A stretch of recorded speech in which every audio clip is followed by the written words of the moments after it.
Bueno, mis amados, el título de esta enseñanza, de esta prédica es En memoria de mí. Pero anteriormente, los domingos anteriores, estuvimos viendo que miremos por nosotros mismos. Y esto es una exhortación no egoísta, sino es una exhortación para que la palabra de Dios y la obra del Espíritu Santo, nosotros nos pongamos flojitos y cooperando, para que el Señor vaya accionando su palabra, vaya transformando nuestra mente, vaya transformando nuestro corazón. Y de esa manera nosotros tenemos y vamos a tener la capacidad dada por Dios de poder ayudar a otros. De otra forma, mis amados, pues si nosotros no recibimos lo que Dios tiene para nuestra vida y siempre estamos lanzando la Biblia para la suegra, la esposa, el esposo, el hijo, el que predica, el del Club Semilla, y estamos siempre viendo a quién le acomodamos la escritura. Mi amado, ve por ti mismo. Posteriormente, el domingo pasado vimos justamente el personaje de Judas, una persona que nunca vio por sí mismo, nunca se arrepintió. Siempre se enfocó en sus proyectos personales, en sus cuestiones temporales. Estaba muy cómodo siendo tesorero de los discípulos de Jesucristo y sustrayendo de las ofrendas el recurso. Imagínense qué grave. Ese recurso, esas ofrendas que se depositaban en la bolsa, en el alfolí, terriblemente este varón las estuvo tomando. Y dice la Escritura que no alcanzó nada más allá porque era ladrón y sustraía justamente de la bolsa. Entonces esta parte de la Escritura, mis amados, nos enseña a todos. Digo, él fue ladrón, pero somos adúlteros, somos celosos, contenciosos, iracundos, mentirosos, tranzas, tramposos, lo que tú quieras, pon el calificativo que quieras. Mientras que eso no se lo rindas al Señor y no lo reconozcas delante de los ojos de Dios, nunca podrás avanzar. La palabra de Dios es súper clara que, pues exactamente nosotros, todo eso es un estorbo, es un impedimento.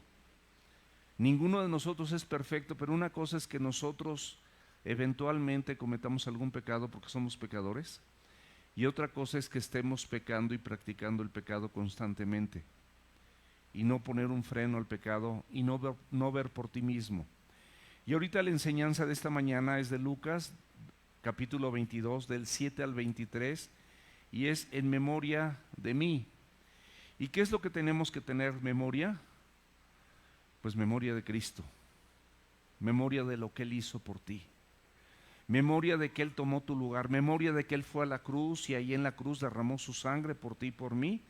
Y ese gran sacrificio en el Calvario de Jesucristo nos da a todos nosotros la oportunidad de podernos rendirnos a Él, reconocer nuestros pecados, arrepentirnos, pedirle perdón y que nuestros nombres sean escritos en el libro de la vida y salvarnos, no solamente de la muerte, sino también del pecado, que regularmente siempre está penetrando tu corazón, siempre está penetrando tus pensamientos, siempre está penetrando tus ideas, tus planes, siempre, constantemente el pecado está encima de la gente, ¿no? Y Satanás, dice la Escritura, que anda como león rugiente, buscando a quien devorar.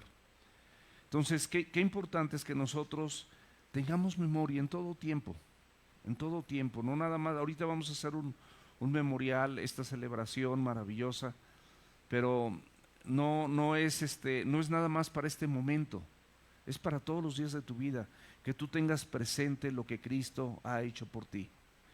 ¿Y cuál es el objetivo de esta enseñanza? Es prepararnos con el gozo de la perspectiva correcta para participar de la cena del Señor. Gozoso, mi amado, y gozosa, mi amada, ten una perspectiva correcta. No es nada más, no es una galletita con juguito de uva. Esto es un memorial de todos los creyentes, de lo que Cristo ha hecho por nosotros. Y si nosotros lo pasamos de largo, Si nosotros lo tomamos y no lo consideramos como debe de ser y simplemente participamos indignamente, nadie es digno, por supuesto, pero la dignidad te la da Cristo cuando tú te arrepientes y le pides perdón por tus pecados. Y no te arrepientes para tomar en este momento el juguito de uva y la galleta. No te arrepientes nada más para este momento. Es un arrepentimiento genuino, mis amados, no para una semana, no para que el lunes estés igual, no para que te dure un mes, sino es una oportunidad que tenemos para tener un cambio de actitud definitivo para con nuestro Señor. Y por supuesto, para con todas las cosas que nos conlleva con las personas que tratamos. Esa es la perspectiva correcta.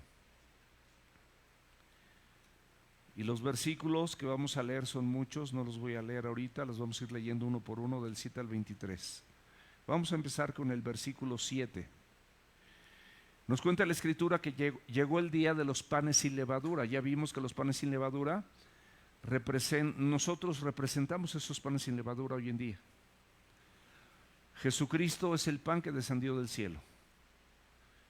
Y nuestro encuentro con Él, el hecho de que nosotros hayamos sido limpios por su sangre, nos permite conducirnos en este mundo como panes sin levadura, es decir, reflejando la imagen de Cristo. Personas comunes y corrientes, pero sin levadura.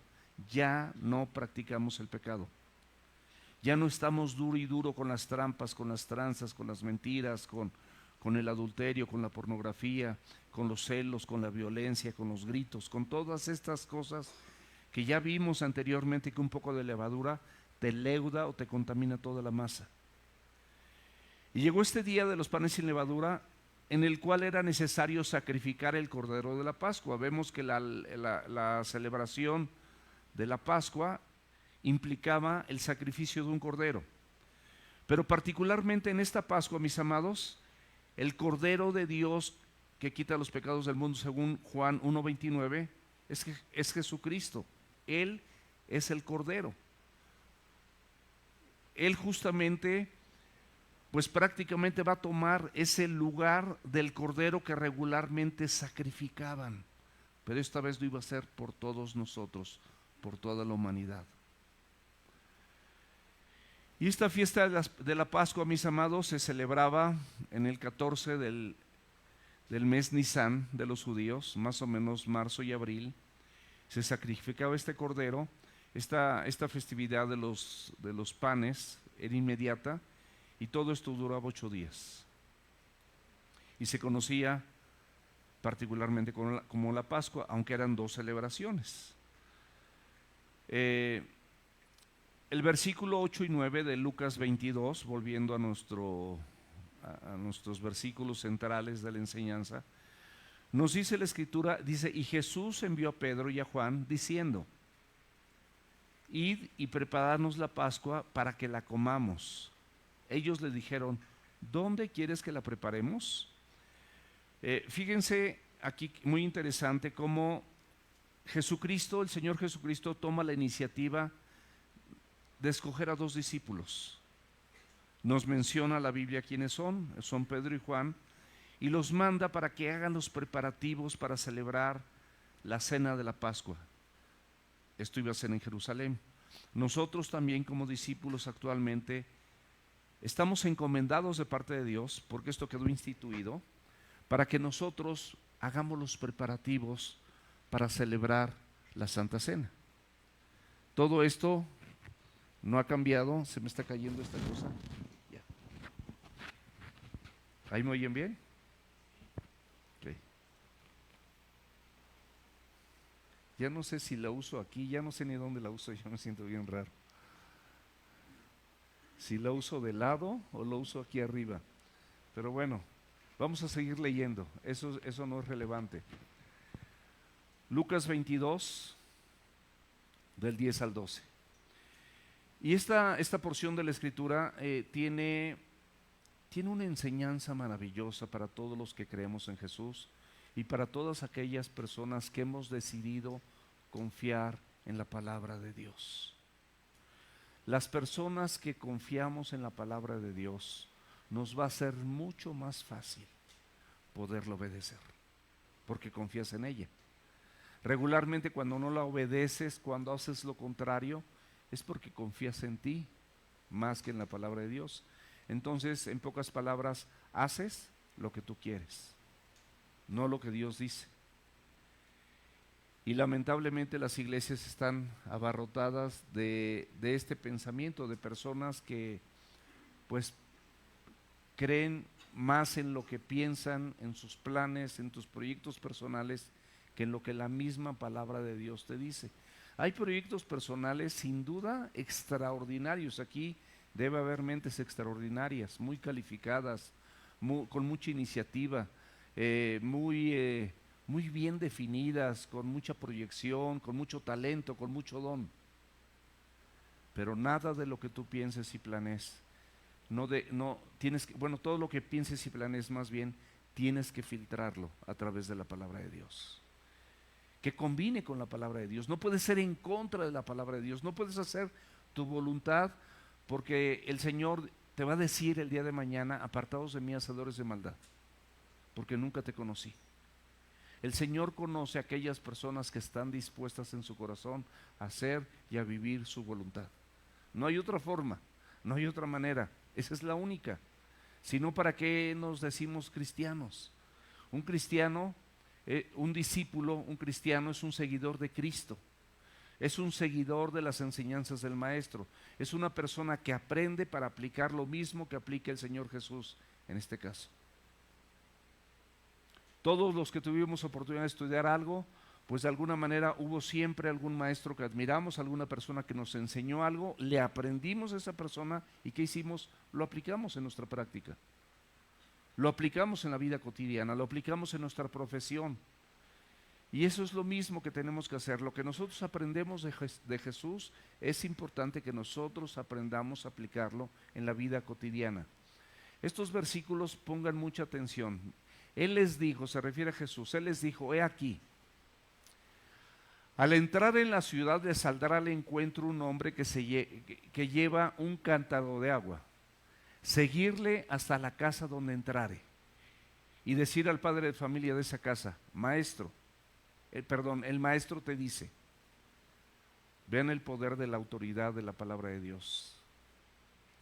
¿Dónde está el aposento donde he de comer la Pascua con mis discípulos? Entonces Él les mostrará un gran aposento alto, ya dispuesto, preparado allí.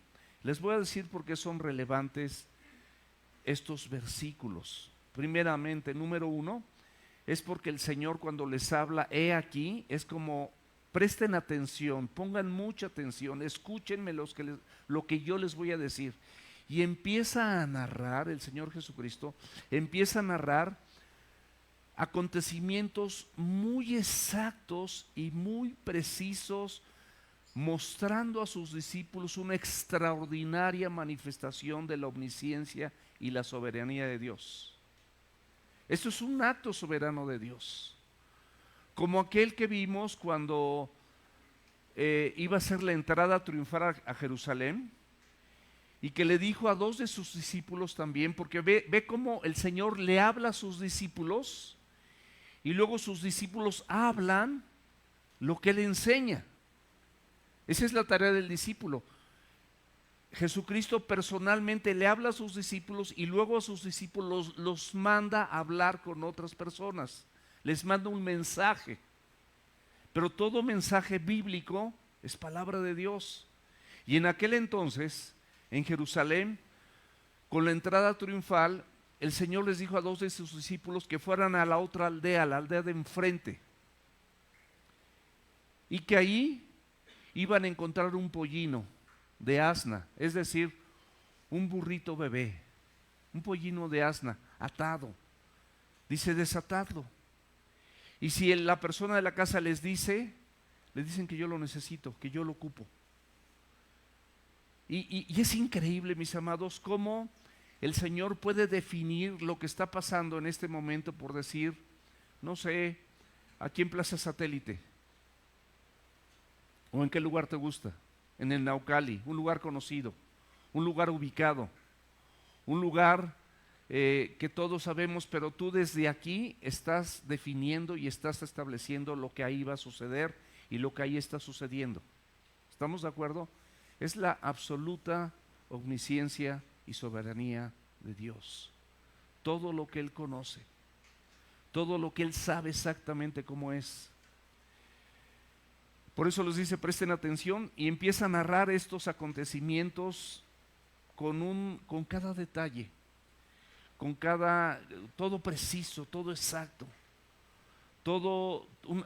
Da una referencia de un hombre que va a ir con un cántaro de agua que regularmente no era una función adecuada para un varón. Esa función regularmente la desarrollaban las mujeres. Sin embargo, es como si él de manera precisa te dijera a ti o a mí, a ver, mira, te vas a ir allá al periférico, donde están las torres de satélite. Y de una micro se va a bajar un hombre con unas mochilas de mandado, con la carne, las verduras, la fruta. No es común que los hombres lo hagan, pero lo pueden hacer o lo podemos hacer. Va a llevar una gorra blanca y lleva una mochila en la espalda. Así la descripción exacta y precisa que el Señor Jesucristo nos hace en todo tiempo a través y por medio de su palabra. Bien preciso. Le dice que este hombre va a caminar, va a estar en esta forma y dice, y lo tienes que seguir. A este hombre síguelo. Y en la casa que entrare, al jefe de la casa, al jefe de familia, ahí le da otro mensaje, dice, dile esto, dile el maestro, pregunta lo siguiente, ¿dónde está el aposento donde he de comer la Pascua con mis discípulos? Regularmente en ese entonces, muchas personas que tenían espacios adecuados formaban aposentos altos para que toda la gente que fuera a Jerusalén tuviera un lugar, pero lo alquilaban. Pero aquí las instrucciones son tan precisas y el Señor sabe perfectamente bien cuando Él dirige su mensaje, cuando Él dirige su palabra, qué personas lo están tomando con un corazón manso, con un corazón humilde, con un corazón obediente, con un corazón deseoso de ser transformado. Él sabe perfectamente bien. Él les dice, esto es lo que va a pasar. Mis amados, la palabra de Dios está escrita para eso. Es como un estilo de vida, es un formato de Dios que nos entrega para que nosotros sepamos cómo y de qué manera debemos de conducirnos en los diferentes escenarios donde nos encontremos. ¿Cuál es el rol que tienes como jefe de familia? ¿Cuál es el rol, si eres casado, que tienes como esposo? ¿Cuál es el rol que tienes como padre? Y de la misma manera la mujer, ¿no? La mujer que trabaja, la mujer que es ama de casa, la mujer que es esposa, la mujer que es madre, todos los roles en nuestro trabajo, cómo debemos de conducirnos, qué es lo que debemos de hacer, qué es lo que no debemos de hacer. Y todo esto, mis amados, no es otra cosa más que, yo creo que las leyes morales más perfectas que podemos encontrar a través de las edades. Porque, por ejemplo, la Biblia dice sencillo, ¿no? No adulterarás. Esto se debe a la infidelidad. Yo quiero preguntar en este lugar, en este recinto, ¿quién de ustedes o a quién de ustedes les gustaría que les fueran infieles? A ver, levante su mano. La Biblia dice no matarás. ¿A quién de ustedes le gustaría que saliendo de aquí, pues que me den un tiro? Ninguno. No robarás. No te gusta que te roben. Sin embargo, en la conducta humana, la naturaleza humana regularmente tiene una tendencia a hacer estas cosas: a robar, a engañar, a mentir, a adulterar, a fornicar, a hacer trampas. Todo eso es parte de la naturaleza humana. Por eso la palabra de Dios no es fácil conducirla. En nuestras fuerzas es imposible. Pero precisamente nuestra unión con Cristo, nuestra relación personal con Cristo, el estar incrementando la fe en nuestro corazón, porque la fe viene por el oír y el oír de la palabra de Dios, nos van ayudando a renovar nuestros pensamientos y a seguir adelante caminando con la persona de Cristo. Y esto es maravilloso. Y a esto fuimos llamados. Y esto es prácticamente lo que tenemos que hacer. Y vemos que así, tal y como sucedió, como dijo el Señor Jesucristo, se cumplió su palabra a perfección. Ahora, cuando el Señor te dice de alguna, no, dice, nada hagas por contienda. ¿Qué es nada? No salió humo.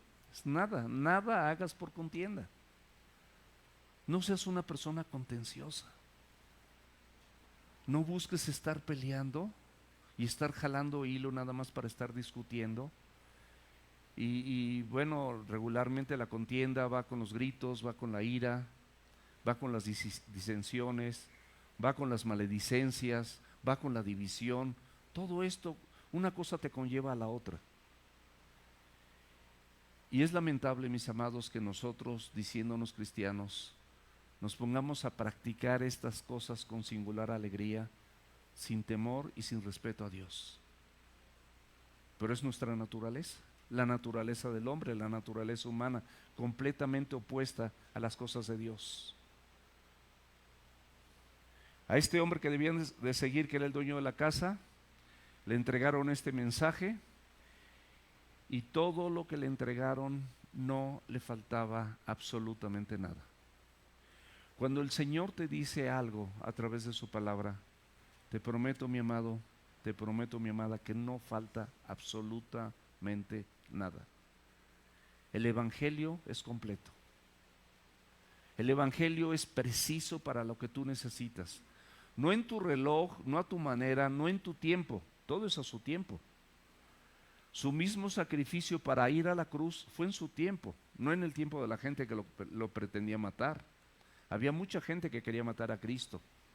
Los mismos sumos sacerdotes, Anás y Caifás, todos los religiosos de su tiempo, todos los fariseos, todos los escribas, tenían pleito casado con Jesús justamente porque lo que enseñaba era contrario a las tradiciones de los hombres. Y estas personas se oponían y desde un principio, como les quitaba su comodidad, ellos querían plasmar la suya y seguir con su comodidad, seguir vendiendo ahí en el templo animales para el sacrificio, y ahí había cambistas, y el Señor por eso les volcó las mesas y le dijo que de la casa de su padre, que es casa de oración, habían hecho una mercadería, y volcó las mesas.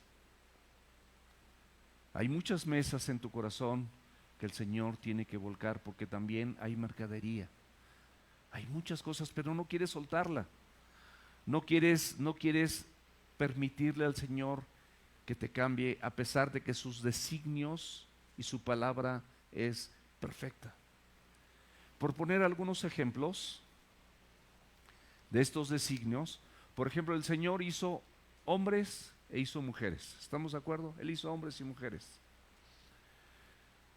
Actualmente hay ideologías donde si una persona, aunque esté musculosa, aunque tenga barba, se percibe, aunque sea hombre, se percibe como mujer. En esa ideología, en algunos países están implementando leyes para que esa percepción el resto de las personas la tengamos de igual manera que esa persona. Y es imposible. Porque aquí hay cuestiones biológicas, cuestiones endocrinológicas, cuestiones anatómicas, cuestiones neurológicas. Los órganos reproductores son específicos, los de la mujer son específicos, los del varón son específicos.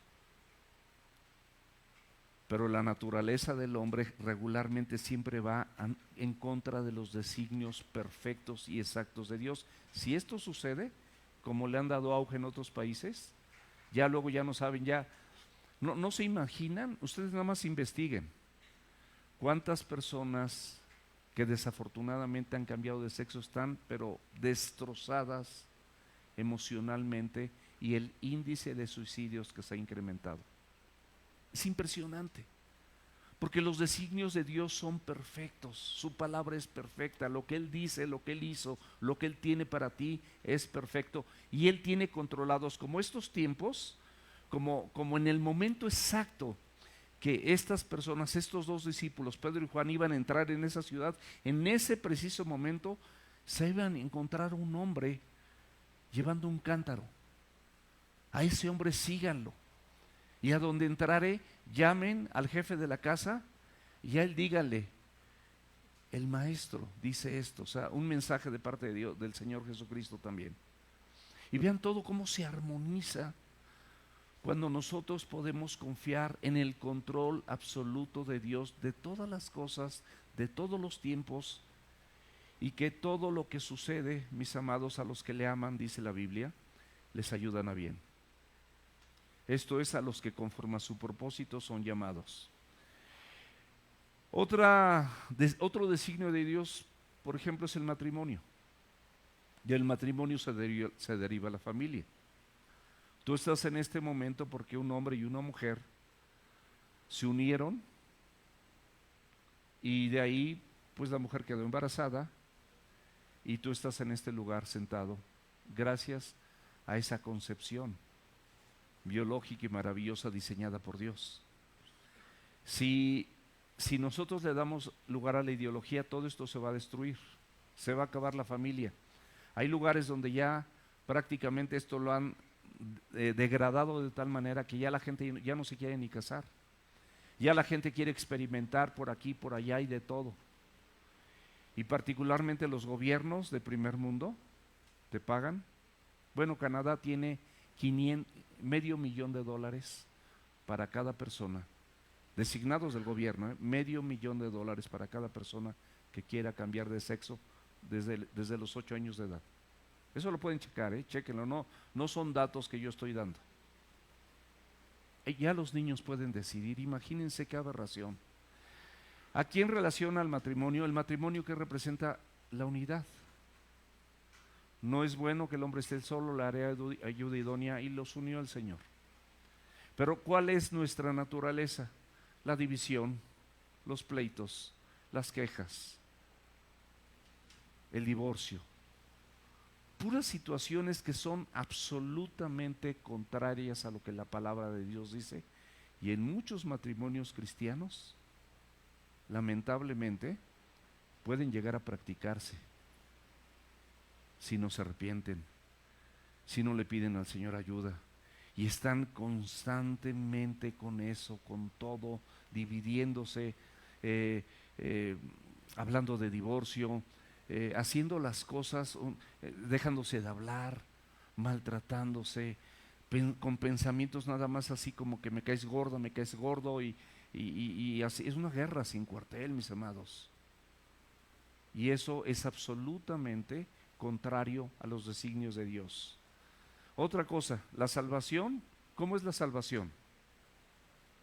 ¿Cómo? Por gracia. ¿Qué es por gracia? Es un regalo. No nos cuesta nada. No es por obras. No es porque yo me vaya al centro con un montón de despensas y me ponga a repartir a los pobres y les lleve cobijas, y les lleve, bueno, ahorita cobijas no, pero les lleve cualquier otra cosa. Les lleve unas congeladas o algunos raspados, alguna cosa por el estilo. No es por eso, mis amados. Esas acciones son una manifestación de que tú eres un creyente, pero no te salvan. No está mal que las hagamos, por supuesto, pero no es por eso, porque la Biblia dice que la salvación no es por obras para que nadie se gloríe. Es un don de Dios a través de Cristo Jesús. El designio perfecto es que la salvación es por gracia. Pero los hombres a veces nos sentimos demasiado buenos y pensamos que por hacer esto y por hacer lo otro y por venir a la congregación y por escuchar la palabra y porque ya tienes 1, 2, 3, 4, 5, 20 años escuchando la palabra de Dios y de repente leyendo la Biblia y tomando un discipulado y a lo mejor otro, asistiendo a congresos, mandando a tus hijos aquí a Club Semilla para que los instruyan y hasta una escuela cristiana. Mi amado, qué bueno que lo hagas, pero eso no te salva. La salvación es un don, es un regalo de Dios. Cristo hizo todo. Si no, ¿para qué lo hizo? ¿Para qué ocupó tu lugar en la cruz? ¿Para qué derramó cada gota de su sangre? Ese es el acto de remisión, de redención, para perdonar nuestros pecados, el pecado de la humanidad. Romanos capítulo 12, versículo 2, dice la Biblia que no nos conformemos a este siglo, no tomemos la forma de este siglo, y el Señor nos exhorta a que transformemos por medio de la renovación de nuestro entendimiento. O sea, necesitamos renovar nuestro entendimiento con la palabra de Dios. Porque de otra manera, tus pensamientos seculares, algunos buenos, pero algunos no tan buenos, algunos muy acertados, pero muchos de ellos muy inciertos y con desaciertos, no te van a llevar a la meta. Probablemente llegas a tener un título, un doctorado y una maestría, pero eso no quiere decir que te va a dar salvación, eso no quiere decir que vas a estar más cerca del Señor. Por eso el Señor te reta y me reta a mí, dice, para que compruebes tú y yo, no que yo te lo platico, para que tú compruebes cuál es la buena voluntad de Dios, agradable y perfecta. Así es la voluntad de Dios, mis amados. Es buena, es agradable y es perfecta. En Jeremías 29:11 nos dice la Escritura, porque los pensamientos que tengo acerca de ustedes, dice el Señor, son pensamientos de paz y no de mal, para darles el fin que esperáis. Si los pensamientos que tú tienes están filtrados a la luz de la Escritura, sigue orando, sigue esperando, y te garantizo que cuando menos creas, cuando menos te imagines, esos pensamientos se van a concretar si están de acuerdo a la voluntad de Dios, si es parte de lo que Dios tiene para tu vida. Pero si esos pensamientos no se cristalizan y no se concretan, no te preocupes, porque de cualquier manera lo que vale es esto: los pensamientos que Dios tiene acerca de ti son de paz y no de mal, para dar el fin que esperáis. Proverbios 19:21 dice, muchos pensamientos hay en el corazón del hombre, mas el consejo del Señor permanecerá. O sea, puedes tener muchos pensamientos, pero el consejo, la palabra de Dios, lo que dice la Escritura, que eso sea lo que permanezca. Que eso sea lo que tú realmente, que eso incline tu decisión. Porque la vida está llena de decisiones buenas y malas. Con la Biblia podemos tomar las mejores. En el Salmo 37, versículos del 5 al 7, la Escritura dice, encomienda al Señor tu camino y confía en Él y Él hará. ¿Estás dispuesto o dispuesta a encomendar al Señor tu camino? ¿Estamos dispuestos a hacerlo? ¿Estamos dispuestos a que además de encomendar nuestro camino al Señor, estás seguro que estás confiando en Él? Si haces estas dos cosas, yo te aseguro que Él va a hacer. No te preocupes. Él se va a encargar de las cosas que tiene para tu vida. Dice el versículo 6, exhibirá tu justicia como la luz y tu derecho como el mediodía. Guarda silencio ante el Señor y espera en Él. No te alteres con motivo de que prospere en su camino o por el hombre que hace maldades. O sea, tú muchas veces, y es un pensamiento muy común y muy errado también, de que dices, bueno, yo siempre estoy haciendo esto y estoy haciendo otro, y ahí sacas tus estrellitas y tus buenas calificaciones y tus buenas notas de lo bien que te portas. Pero ahí en tu corazón hay cierta molestia, porque hay personas que no hacen todo lo que tú haces y según tu perspectiva les va mejor. Hay malos que prosperan en sus caminos. Yo que lo soy fiel a mi esposa, y cómo me trata mi esposa. Y aquí este cuate que trata re mal a su esposa, y su esposa ahí siempre está con él. O sea, tú no te preocupes, tú haz tu parte. El Evangelio, la palabra de Dios, siempre será personal. Estos dos discípulos que fueron enviados, mis amados, ellos tenían que completar los preparativos de lo que se comería y se bebería para esta Santa Cena. Y podemos ver ahí en Mateo 26:5, no lo abran, pero cómo los líderes judíos habían postergado el tiempo de prender y matar a Jesús, y ellos habían dicho que lo iban a hacer después de la Pascua. ¿Por qué? Porque decían, temían al pueblo. Ellos fueron testigos de cómo cuando Cristo entró a Jerusalén, vieron su entrada triunfal. Vieron las palmas, los aplausos, la gente gritaba y clamaba, bendito el que viene en el nombre del Señor, hosana en las alturas. Así recibieron a Cristo, así recibieron al Señor. Toda la gente estaba maravillada de su doctrina, toda la gente estaba maravillada de los ciegos que veían, de los paralíticos que se levantaban, de los leprosos que eran limpiados, de los mudos que hablaban, de los muertos que eran resucitados. Se admiraban de su enseñanza, de su doctrina, porque decían que no enseñaba como los escribas, sino le enseñaba con autoridad. Y ejemplificaba, era la palabra de Dios viviente, era el verbo de vida, era la palabra de Dios personificada. Cualquier cosa que él compartía, primero él la mostraba con su vida, con sus actos, con su mirada, con la manera de dirigirse a los demás. Así es el Señor. Ay, mi amor, dejé mi agüita ahí abajo, no me la... Perdón.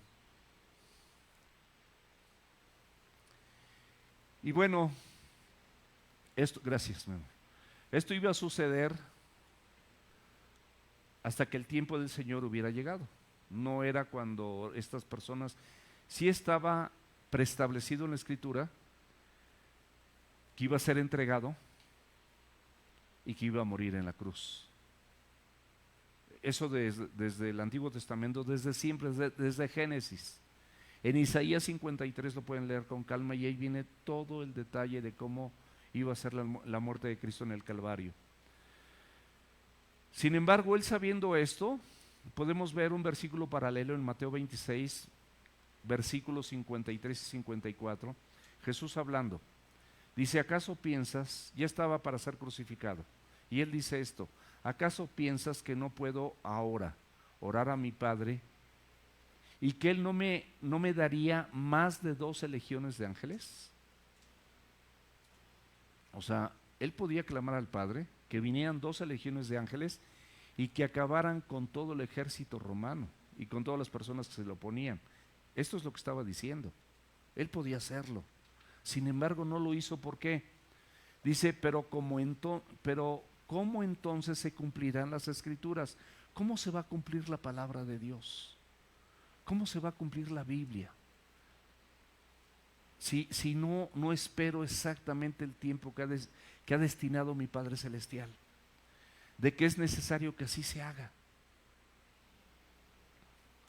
Dios mismo, mis amados, tiene preordenado los más mínimos detalles de la crucifixión de Cristo. Abre tu Biblia, por favor, en Hechos, capítulo 2, versículo 23.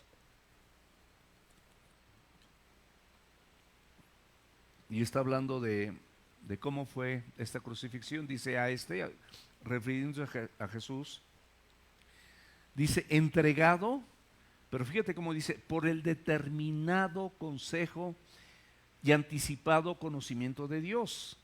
O sea, Él fue entregado, su propio Hijo fue entregado. De tal manera, dice Juan 3:16, de tal manera amó Dios al mundo que dio. O sea, esto era la voluntad del Padre. Nuestro Padre Celestial dio a su Hijo unigénito para que todo aquel que en Él crea no se pierda, mas tenga vida eterna. Entonces, por eso dice a este entregado por el determinado consejo, o sea, estaba establecido, estaba en la Escritura, estaba definido por la voz del Padre Celestial y anticipado conocimiento de Dios. Y luego dice, prendiste y mataste por manos de inicuos, crucificándole. Esto ya estaba preestablecido. A Jesús no lo tomó por sorpresa. Él sabía también que lo iban a entregar, él sabía que lo iban a traicionar. Abre la Escritura, por favor, en 2 de Timoteo capítulo 1, versículo 9. Dice la Biblia, en quien nos salvó, está hablando de Cristo, lo que hizo por ti y por mí. Dice, en quien nos salvó y llamó con llamamiento santo. Número 1, Cristo te salvó. Número 2, Él te llamó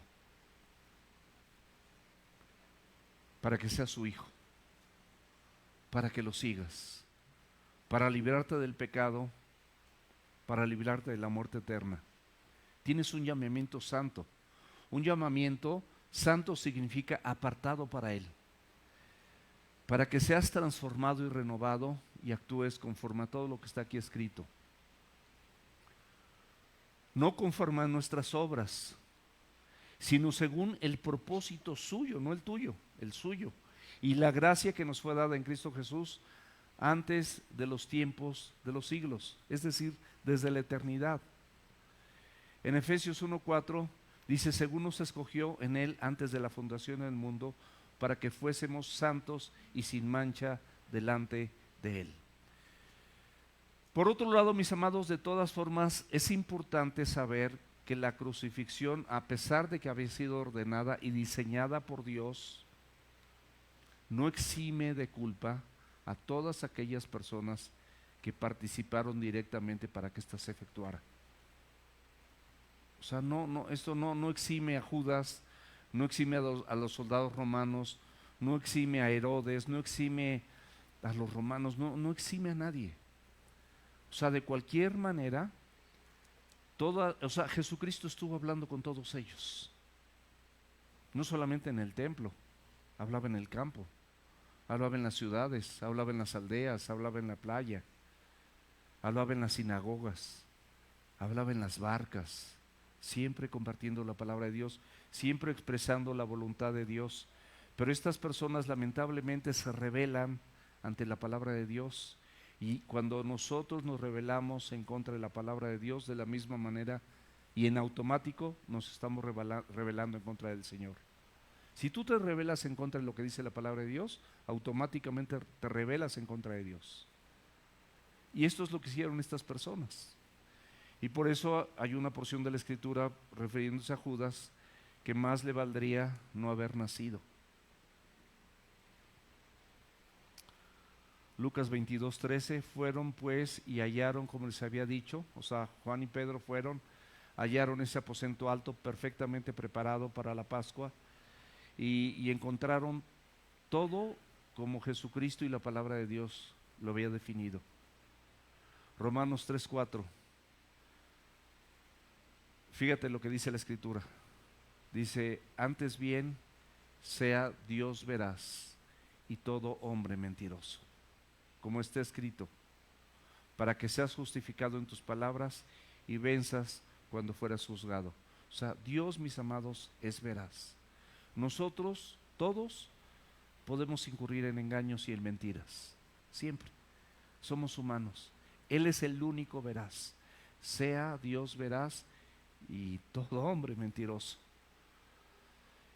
Estos dos discípulos, prepararon la Pascua, compraron el cordero, lo llevaron al templo para que fuera sacrificado, las hierbas amargas que decían que tenían que preparar, los panes sin levadura, el vino y el agua, todos estos eran los elementos que se requerían para esta festividad y este recordatorio de la Pascua.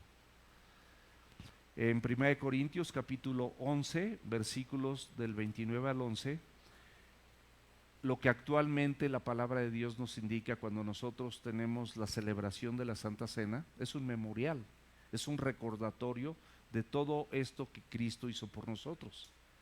Y es un recordatorio maravilloso, que es importante que lo tengamos presente en todos los actos de nuestra vida. De esa manera no vas a tener problemas, siempre vas a cumplir tu palabra, siempre vas a cumplir lo que tú dices, nunca vas a estar engañando a la gente, siempre vas a ser una persona bien y vas a tener menos problemas, te vas a conducir de mejor manera, tu trabajo va a ser limpio, tu trabajo no va a estar enredado con trampas y traiciones y falta de lealtad ni nada por el estilo, siempre serás leal a tus principios que son establecidos por la palabra de Dios. Eso es lo importante, mis amados. Por eso dice aquí que en esta celebración dice de manera que cualquiera que comiere este pan o bebiere esta copa del Señor indignamente será culpado del cuerpo y de la sangre del Señor. O sea, esto no es un juego. Por tanto, pruébese cada uno a sí mismo y coma así del pan y beba de la copa. O sea, cuando hay dos elementos, el juguito de uva y el pan. En ese memorial, el cuerpo de Cristo, recordamos con ese pedacito de galleta que es el cuerpo de Cristo, y lo que le pasó al cuerpo de Cristo por mí. Y el juguito de uva recuerda la sangre que Cristo derramó en la cruz y que fue derramada también por mí. El Señor quiere que lo tengas presente, el Señor quiere que lo recuerdes, porque el que come y bebe indignamente, es decir, hazlo con dignidad, arrepiéntete, pídele perdón a Dios, ponte a cuentas y entonces participa. Dice, el que come y bebe indignamente sin discernir el cuerpo del Señor, juicio come y bebe para sí. Mis amados, ¿a qué somos llamados? A evaluar honestamente delante de los ojos de Dios nuestra condición. Que no haya absolutamente nada que nos estorbe, que todo aquello que estorbe en tu corazón, en tu mente, todo pleito, toda contienda, toda división, toda situación deformada, de acuerdo a la luz de la Escritura, entrégasela al Señor y arrepiéntete. Volvemos al pasaje original de Lucas 22:14, por favor. Dice, cuando era la hora, se sentó a la mesa y con él los apóstoles. Esto de cuando llegó la hora se refiere a la cena de la Pascua. Y con esto, mis amados, se iniciaba la hora de la redención. Comenzaba con esta cena pascual, se complementaría en la cruz y se concluiría con la muerte y resurrección de Jesucristo. Ese es el memorial.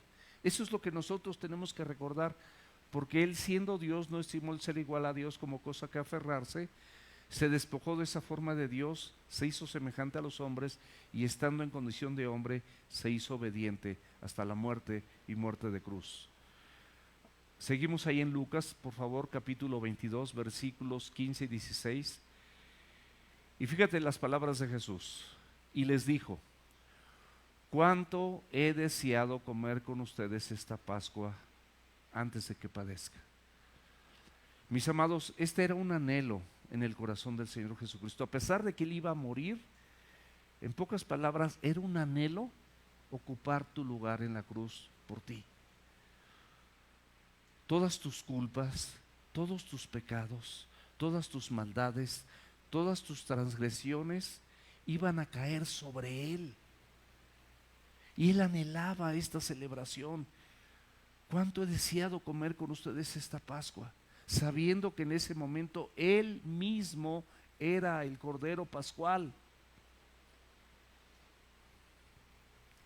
Y les dice en el versículo 16, porque les digo que no la comerás más hasta que se cumpla el reino de Dios. Era la última. Por eso hay algunos cuadritos, los han visto, los hemos visto todos, de la última cena. Es eso, justamente. Era la última vez que iba a estar con ellos, pero sabía por qué iba a ser la última vez, porque iba a morir por ellos, pero también por nosotros. Ustedes díganme si es meritorio que hagamos este memorial y que lo hagamos de manera digna, no con indignidad. Él siempre tuvo un amor perfecto y hasta el final. Él tiene un amor genérico, mis amados, por la gente común. Dice la Biblia que Él hace salir el sol para buenos y malos, y Él hace llover para justos e injustos. De tal manera amó Dios al mundo que dio a su Hijo unigénito, no queriendo que nadie se pierda, sino que todos procedan al arrepentimiento. Él no quiere que ninguna persona se pierda, pero Él tiene un amor especial por sus hijos. ¿Quiénes son sus hijos?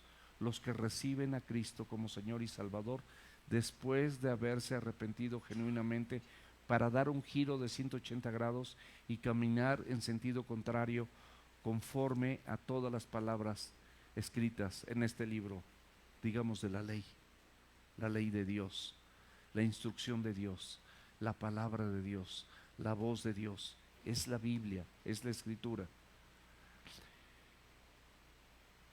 Y bueno, hasta que se cumpla, dice que la muerte al día siguiente de Cristo llevaría a cabo el cumplimiento de la Pascua como figura. O sea, Cristo como figura iba a morir por todos los pecadores. Pero en general la Pascua en ese momento todavía recordaba cómo el pueblo de Israel fue liberado de la cautividad de Egipto, que representa al mundo, que también va de la mano del pecado, de todo lo que ofrece el mundo, y de Faraón, que era su líder, representando a Satanás. Entonces, prácticamente con esto, Cristo se estaba convirtiendo en el Cordero Pascual, el Cordero de Dios que quita los pecados del mundo. Versículos 17 y 18 de Lucas 22, volviendo a nuestro mensaje central. Nos cuenta Jesús: y habiendo tomado la copa, dio gracias y dijo: tomen esto y repartirlo entre ustedes, porque les digo que no beberé más del fruto de la vid hasta que el reino de Dios venga. Mis amados, la primera copa prácticamente la bebe antes de la cena. Hay 4 copas, pero está un poquito complejo. Yo prefiero que nos enfoquemos en esto que es primordial. Y posteriormente de la primera copa, el Señor empieza a narrar todo esto, todo esto que sucedió en esta última cena, esta historia bíblica, y luego toma la segunda copa y la tercera copa la bebe después de la cena. Vamos a ver el versículo 19 y 20 de Lucas 22. Dice: y tomó el pan, esta es la historia, y tomó el pan y dio gracias y lo partió y les dio diciendo: esto es mi cuerpo que por ustedes es partido. Hacer esto en memoria de mí. Fíjate muy bien, hacer esto en memoria de mí. No es hacerlo por hacerlo, es hacerlo con dignidad, es hacerlo con conciencia, es hacerlo después de arrepentirnos y tomar una determinación de ser diferentes delante de los ojos de Dios. No se trata de que esto lo hagamos y al rato, en la tarde o en la noche o el día de mañana, ya estés todo revolucionado, como tienes meses o años estando revolucionado y haciendo las cosas mal. Se trata de que esto lo hagamos bien delante de los ojos de Dios, en memoria de Él. Versículo 20: de igual manera, después que hubo cenado, tomó la copa, diciendo: esta es la copa del nuevo pacto en mi sangre, que por ustedes se derrama. ¿Para qué derramó Cristo su sangre? Para limpiarnos de todo pecado, para limpiarnos de toda maldad. ¿Será esto suficiente para que lo hagamos con dignidad? ¿Que no lo hagamos indignamente? ¿Que estemos conscientes de lo que estamos haciendo? Mis amados, para que esto lo podamos hacer bien, Gálatas 2:20 dice: con Cristo estoy juntamente crucificado. ¿Qué tienes que crucificar con Cristo? Tu vieja naturaleza, tu vana manera de vivir, todas tus mentiras, todos tus engaños, todas tus tranzas, todos tus adulterios, todas tus infidelidades, todo eso que te estorba y que de repente puede ser que con eso salgas bien y te sientas bien y te produzca cierto placer o hasta te deje ganar dinero. Pero la Biblia te advierte que puedes ganar el mundo, pero puedes perder tu alma. ¿Qué es más importante? ¿Qué es lo que realmente tenemos que hacer? Seamos honestos, mis amados. Seamos transparentes con nosotros mismos. Nadie te tiene que decir exactamente qué es lo que hay en tu corazón. Nadie te tiene que decir qué hay en tus pensamientos, qué es lo que estás maquinando, qué es lo que te ha venido estorbando, porque aparte lo practicas, pero no te produce gozo o plenitud. Nada más te amargas más. Produce tristeza, produce muerte, produce desencanto, produce desilusión, porque no estás llevando a cabo lo que la palabra de Dios te enseña. Y esto es lo único que te da vida. Mateo 4, versículo 4 dice: no solo de pan vive el hombre, sino de toda palabra que proviene de la boca de Dios. Necesitamos la palabra de Dios para poder vivir de manera correcta. Volviendo a Corintios, capítulo 11, versículos 23 al 26, dice: porque yo recibí del Señor lo que también he enseñado. que el Señor Jesús, la noche que fue entregado, tomó pan y habiendo dado gracias lo partió y dijo: tomen, coman, esto es mi cuerpo que por ustedes es partido. Hacer esto en memoria de mí. Asimismo, tomó también la copa después de haber cenado, diciendo: esta es la copa del nuevo pacto en mi sangre. Hacer esto todas las veces que la beban en memoria de mí. Así pues, todas las veces que comas este pan y bebas esta copa, la muerte del Señor anuncias hasta que Él venga. 3 cosas. Recuerda para qué sirvió el cuerpo de Cristo por amor a ti, para ser sacrificado, para ser partido. Y después de eso Él derramó su sangre también por ti, para que cuando hagas esta celebración tú la recuerdes y lo hagas con dignidad. Y el llamado que tiene para tu vida y para la mía es que nosotros anunciemos la muerte de Cristo. Cristo murió para que tú vivas. ¿Cuándo fue la última vez que le compartiste la palabra a alguien? ¿Cuándo fue la última vez que compartiste el Evangelio con alguna persona? ¿Cuándo fue la última vez que intentaste invitar o compartirle a alguien para que viniera a esta reunión? ¿Cuándo fue? ¿Cuánto tiempo tiene? ¿Cuándo fue la última vez que pasó? En el Nuevo Testamento, mis amados, solamente tenemos dos simbologías. Número 1, el bautismo. Representa el bautismo que sepultes tu vieja naturaleza en las aguas, y cuando sales de las aguas, sales a novedad de vida. Esa es una simbología. Y esta simbología, la de la Santa Cena, es el partimiento del pan, donde nosotros a través de ese pan recordamos cómo el cuerpo de Cristo fue partido y cómo su sangre fue derramada para limpiarme de mis pecados actuales y los pasados. Y muchos de nosotros podemos prejuzgar sin que nos corresponda ni juzgar ni prejuzgar a las personas como si fuéramos Dios, y juzgar lo que el Señor ya ha limpiado. Dice que no juzguemos lo que ya ha sido limpio. No llamemos inmundo a lo que Él ya ha limpiado. Dios ya lo perdonó y nosotros muchas veces no queremos perdonar. Volvemos a Lucas 22, del 21 al 22, ya vamos a terminar, nos faltan 3 versículos. Mas he aquí, la mano del que me entrega está conmigo en la mesa. A la verdad, el Hijo del Hombre va según lo que está determinado. O sea, el Hijo del Hombre será entregado. ¿Por qué? Porque está determinado. Por eso va. No porque este hombre lo entregue. Él va porque ya está determinado. Pero hay de aquel hombre por quien es entregado. Se refiere a Judas Iscariote, tomado por Satanás, que acordó con los líderes religiosos entregar a Jesucristo a cambio de 30 monedas de plata. Esto, mis amados, sin duda, debió de haber generado una confusión en sus discípulos, porque era una realidad que el Señor Jesucristo estaba anunciando en la mesa. Él iba a la cruz por ellos, pero también era necesario, como estaba escrito, que alguien lo entregara, el hijo de perdición, como dice la Escritura. Y probablemente Judas, pues en un momento dado tuvo temor de ser delatado, pero realmente ni siquiera lo delató. La Biblia nos dice que solamente Juan y Pedro, en pasajes paralelos, les fue revelado que Judas era el traidor.